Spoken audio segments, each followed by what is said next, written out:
Bonjour et bienvenue à cette cérémonie d'ouverture de l'atelier de formation portant sur la gestion de risques.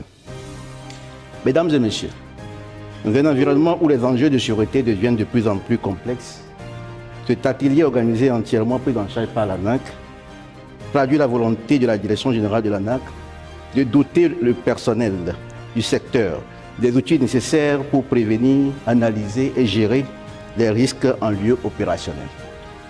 Durant 5 jours, cet atelier offrira un cadre d'échange, de partage d'expériences et d'apprentissage autour des meilleures pratiques en matière de sûreté et qui réunit ensemble le personnel de la CEJPAL, ASECNA, ASCAI, Bethel, GEA, Lomé Catering, SALT et Estéhandeli. C'est avec un réel plaisir que je prends la parole ce jour à l'occasion de l'ouverture de cet atelier de formation consacré à la gestion des risques en sûreté de l'aviation civile. Mesdames et messieurs, dans un contexte mondial marqué par l'évolution constante des menaces, la sûreté de l'aviation civile demeure une priorité absolue. Les risques se diversifient, les méthodes changent et les exigences internationales deviennent de plus en plus rigoureuses. Face à cette réalité, nous devons continuellement renforcer nos capacités, adapter nos stratégies et développer les compétences de nos ressources humaines.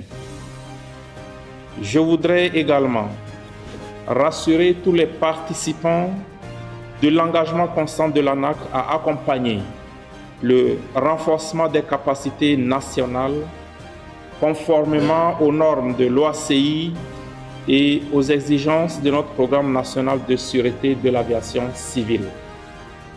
Sur ce, je déclare officiellement ouverts les travaux de l'atelier de formation sur la gestion des risques en sûreté de l'aviation civile.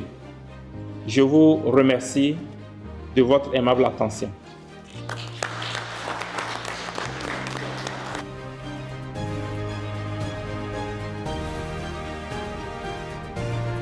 La sûreté, c'est la protection de l'aviation civile contre les actes d'intervention illicites. Et qui dit acte d'intervention illicite parle des menaces.